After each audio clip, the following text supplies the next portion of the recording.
Bonjour et bienvenue dans Aux Avant-Postes, l'émission qui cherche un sens au chaos du monde.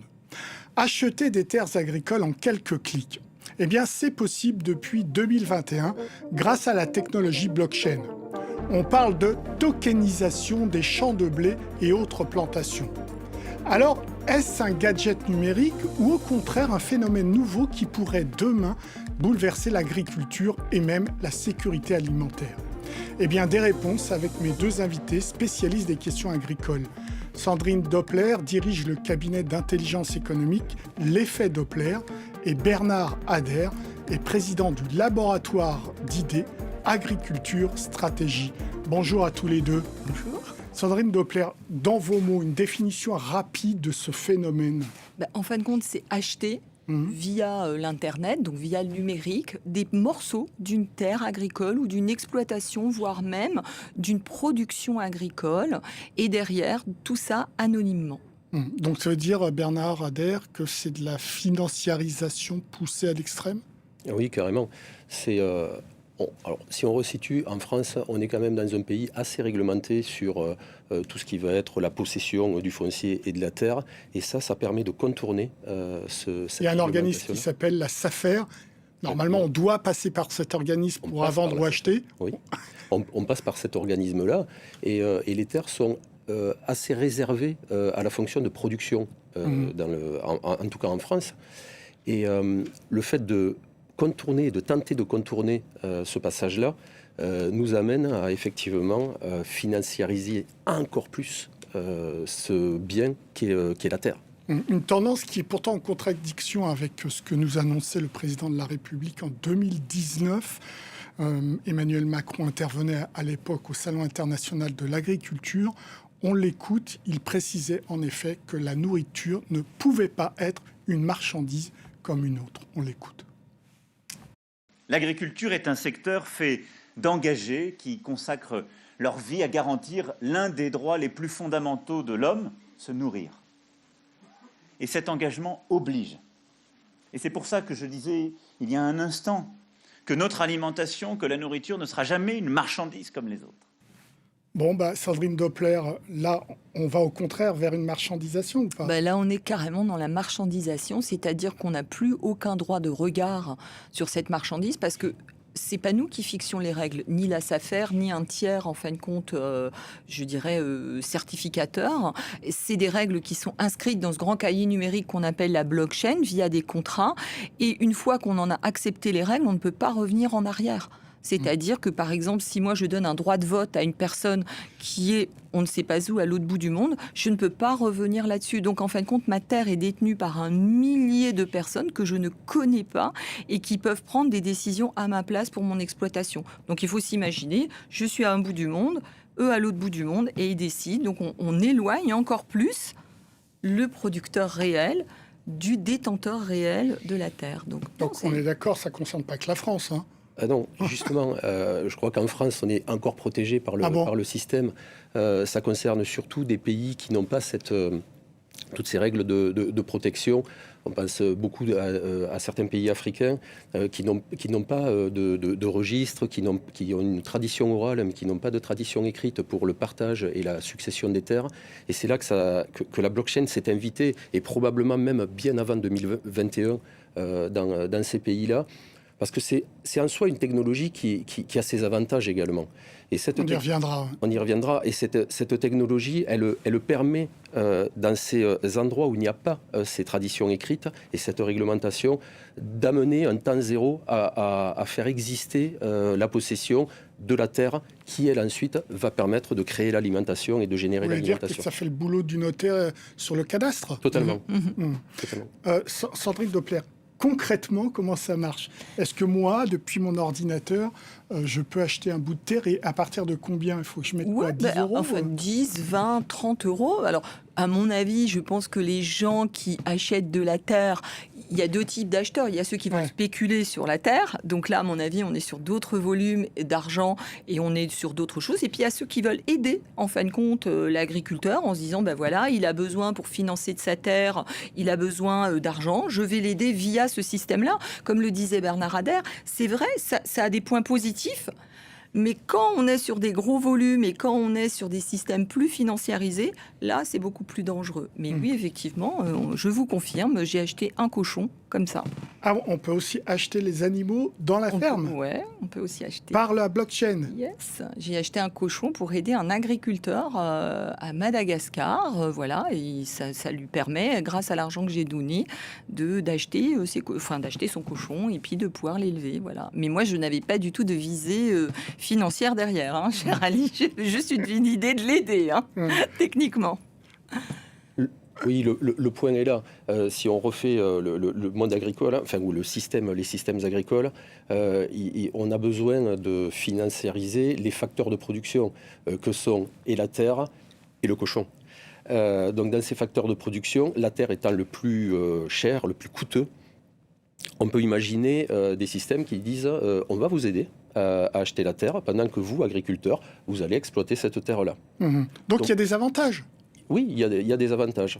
Et comme dans tous les systèmes, on peut avoir des côtés malveillants et puis des côtés bienveillants à ce système. À partir du moment où un consortium de personnes mettent de l'argent en commun pour aller acheter ces fragments de systèmes d'exploitation pour le compte d'un agriculteur qui va faire des productions vertueuses, le système est bienveillant. Mais si on s'imagine un État qui souhaitent mettre la main sur des terres au travers d'exploitations agricoles diverses et variées et donc de terres agricoles, là on est plutôt dans un système malveillant. De spéculation. Alors, oui, de spéculation. Tout à fait. Alors on va là préciser qu'on est au cœur de l'information, puisque les blockchains, après tout, c'est d'abord et avant tout de l'information. Et c'est là peut-être qu'il y a une contradiction entre les datas du monde agricole où on voudrait qu'on soit le plus innovant possible. Et on va réécouter le président Emmanuel Macron qui nous dit en effet, toujours en 2019 au Salon de l'Agriculture, que la donnée agricole est importante et il faut que l'Europe soit à la pointe dans l'innovation en ce qui concerne ces données. On l'écoute. Dans de nombreux secteurs se développe actuellement la technologie de la blockchain qui permet de garantir la provenance et la traçabilité d'un produit. Faisons à cet égard de l'Europe l'avant-garde de la data agricole en développant des outils qui permettront de suivre chaque produit, depuis la production de la matière première jusqu'à l'emballage, en passant par la transformation et le transport. L'innovation est là. Et elle est là dans le monde agricole. Il faut l'utiliser à plein car elle est au service de l'excellence. Bon, contradiction ou pas, Sandrine Doppler? On veut un max de data, mais en même temps... Alors, je pense que ça rentre dans un cadre un peu plus global sur lequel le président s'est exprimé, c'est la souveraineté alimentaire. En définitive, c'est vrai qu'à l'heure actuelle, il y a de la data agricole, mais la data agricole, elle est détenue par les Américains. On le sait très bien, il faut arrêter de se leurrer.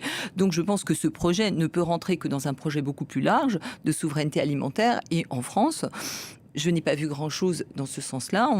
Je n'ai pas rien vu d'installé dans ce sens-là. Il y a beaucoup de mots, mais peu de choses assez concrètes. La dernière chose que j'ai vue, c'est le grand réveil agricole il y a quelques temps, mais je n'ai rien vu dans ce sens-là. J'ai vu qu'il y avait effectivement des data centers qui devaient être installés, mais la data agricole actuellement, elle est collectée, et je pense que Bernard Ader pourrait compléter, elle est collectée par les Américains à leur profit et pas au nôtre.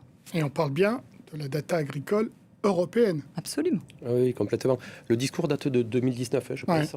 2019, rappelons-nous, on était quand même dans l'ère de la Startup Nation et de cette envie vraiment de voir tout passer par la technologie et notamment cette fameuse blockchain. Il faut savoir aussi le remettre en contexte. Une bonne politique européenne à cette époque-là aurait amené justement à développer tout ce qui va avec, tout ce qui permet de collecter les datas, de les détenir et de faire une souveraineté européenne de la data. Une souveraineté française de la data n'aurait pas eu de sens, mais une souveraineté européenne, oui, de la data. Mais on n'y est pas ? Non, Gaïa X, on n'arrive pas à se mettre d'accord sur Gaïa X. Donc, non, qui est mort d'ailleurs. Ouais. Alors Gaïa X, on reprécise. C'était en fin de compte un système de serveurs pour être souverain en matière numérique, mais on n'arrive pas agricole. À se mettre... Oui, de manière assez globale, je dirais, il n'y a pas spécifiquement agricole, mais de manière assez globale, et je crois qu'on n'arrive pas à se mettre d'accord à 27, donc c'est mort. Donc, ça signifie que si on n'est même pas souverain, les Européens, sur la donnée, Oui. alors là, il y a un risque sur la tokenisation des terres agricoles. Absolument. Oui, absolument. Oui. Le risque vraiment, c'est de voir, alors pas disparaître les terres physiquement, elles ne disparaîtront pas, mais la possession des terres, oui. Et dans ce qu'a dit Sandrine Noppler sur la tokenisation, il y a un petit détail sur la tokenisation, c'est qu'elle s'accompagne également d'un droit de vote quelque part ou d'un... Oui, je suis propriétaire, donc normalement je peux voter. Ouais. Vous pouvez voter et vous pouvez émettre un avis grâce à votre token. Alors imaginons un consortium de tokens qui serait pour une agriculture très vertueuse. Dans ces cas-là, on est tous heureux et tout va bien. Que cette possession de terre aille vers un consortium qui, lui, est vertueux, il n'y a pas de souci avec ça. L'agriculteur va continuer à travailler ses terres, il ne les possède pas, mais il peut travailler sur un moyen de production dont on lui demande d'être vertueux dans son utilisation. À l'inverse, imaginons un pays qui n'aurait pas de ressources propres agricoles chez lui, qui ne serait pas souverain en termes de ressources alimentaires, pourrait aller investir comme ça de façon un petit peu opaque dans d'autres pays. Vous avez tous des pays en tête qui vous viennent à l'idée. Les terres arabes qui sont investis par les Chinois. Rapatrier cette production dans son pays, même si l'agriculteur ne souhaite pas que cette production soit rapatriée. Ce qui est fait en fin de compte de manière ouverte actuellement. Par exemple, les Chinois possèdent 25% des ports sur pied américains via un véhicule qui est une société qu'ils ont financée. Et bien là, ça devient totalement transparent. Et ça change de main et on ne s'en rend pas compte. Et quand vous voyez qu'il y a des grands faiseurs, enfin des grands fonds d'investissement qui se penchent sur le sujet de la tokenisation, je pense qu'ils sont assez intelligents pour se dire qu'au niveau agricole, il y a quelque chose à faire. Ouais, justement, je voudrais revenir là-dessus. Au début, vous avez dit qu'il y avait deux types d'investisseurs. Le petit particulier, vous avez acheté un cochon. Un cochon. Et Ringo. les gros investisseurs. Ouais. C'est qui les gros investisseurs? C'est les BlackRock, c'est les les gros fonds d'investissement. Donc là, ils y vont à coups de millions. Oui, parce que eux, ils ont compris l'intérêt de la tokenisation. C'est ils n'apparaissent plus en nom, en fin de compte. Et donc, l'argent, on sait très bien comment déjà a été beaucoup dématérialisé, mais alors là, le flux va savoir à qui est la terre après. Savoir à qui est la terre. Il faut quand même savoir que, par exemple, les Émirats Arabes Unis ont des terres en Europe de l'Est. Ils ont acheté des terres en Europe de l'Est qui ont été financées par l'Europe. Donc, il y a des choses qui sont déjà faites et qui ne sont pas sues. Donc, vous imaginez, si on ajoute une couche de transparence là-dessus, un petit peu ce que ça peut donner pour notre agriculture. On peut se retrouver... Je pense que c'est aussi un gros problème, en tout cas, moi, je le positionne là, de souveraineté des pays. Ouais. Mais moi, ce que je ne comprends pas, c'est que vous dites, Bernard Inder, que c'est très encadré en France à travers la SAFER. On doit passer par la SAFER pour acheter et vendre de la terre. Comment on double la SAFER à travers les blockchains alors? On double la SAFER avec une technique qui consiste à remonter les terres dans une société.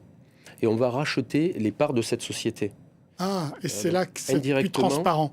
Et c'est là qu'on perd de la transparence. Alors, je ne dis pas qu'en France, ça marche, puisqu'aujourd'hui, la SAFER a un droit de regard, y compris sur les changements de propriété des parts de société. Mais pas sur la gestion, cher Bernard. Pas sur la gestion, la manière, en fait, compte ce qu'on autorise à faire via le token. C'est-à-dire, est-ce que je donne un droit de vote? Est-ce que je peux vendre? Est-ce que je peux racheter? Voilà.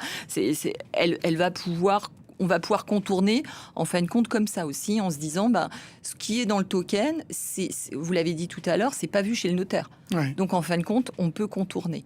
Et puis, il y a une version un peu plus poussée déjà, qui existe déjà en France, qui a été faite, c'est la tokenisation de la production agricole. Alors là, on contourne allègrement la SAFER. Alors justement, Sandrine Doppler, vous avez rédigé une note sur la tokenisation des terres agricoles que vous avez accepté de partager avec moi. Et dedans, il y a un tableau où vous avez recensé les principaux cas de tokenisation depuis 2021. Donc, on va regarder ce tableau. Donc, ça concerne en effet de nombreux pays, de l'Indonésie, du Japon, de l'Argentine, de la Serbie, le Kazakhstan, la France aussi, sur les pistachiers, la République centrafricaine sur les terres agricoles, l'Argentine plusieurs fois touchée. Qu'est-ce qui se passe? Pourquoi l'Argentine, il y a ce phénomène en Argentine? Alors, je ne sais pas particulièrement pourquoi, en fin de compte, en Argentine plus qu'ailleurs. En tout cas, ce que je vois, c'est que je le vois de plus en plus. Je l'ai vu là sur du riz en Indonésie. Donc, en fin de compte, c'est-à-dire que la population se retrouve dépossédée de l'alimentation de base.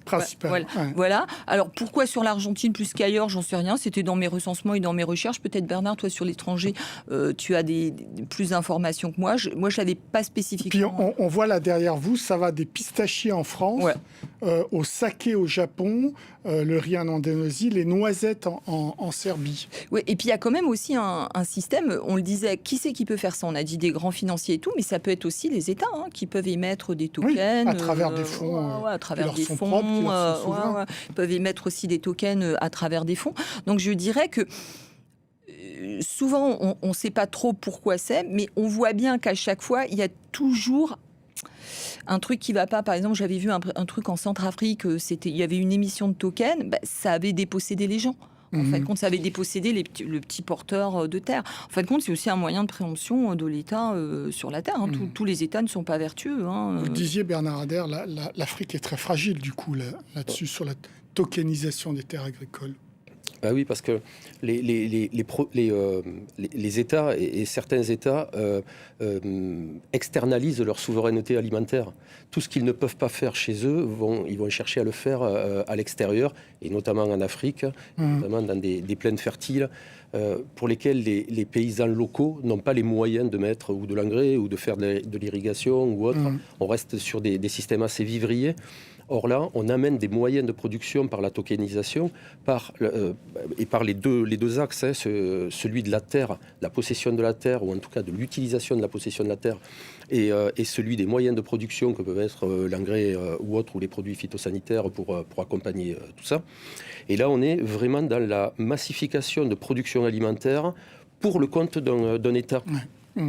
Est-ce qu'il y a une réaction en Afrique? Est-ce qu'il y a une réaction en Europe? Est-ce que ce sujet commence à sortir ou pas du tout? J'aurais aimé vous dire oui, mais je suis obligée de vous dire non, malgré nos nombreuses alertes.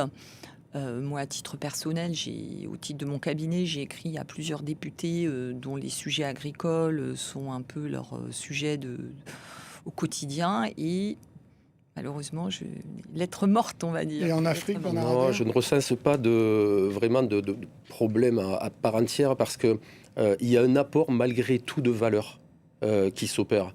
Alors, la dépossession de la terre dans des endroits où finalement les gens ne savaient pas trop qu'elle était à eux et qu'elle était traitée très souvent en commun, c'est pas quelque chose qui parle énormément.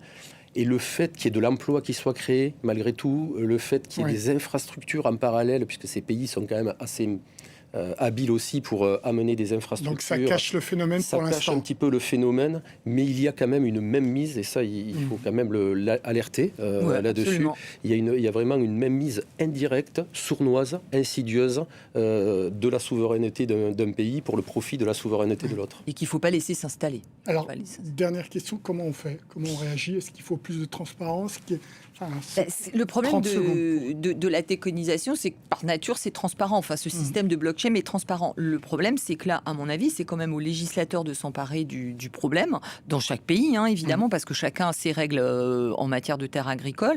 Et je fais toujours l'extension de production agricole, parce que là aussi, il peut y avoir j'achète, je revends, et puis tu te retrouves à payer des pistaches 30 €, 30 € le kilo. Et je pense que là, il y a le législateur doit prendre les choses en main. Merci à tous les deux. C'est l'heure de notre rubrique Dans le radar.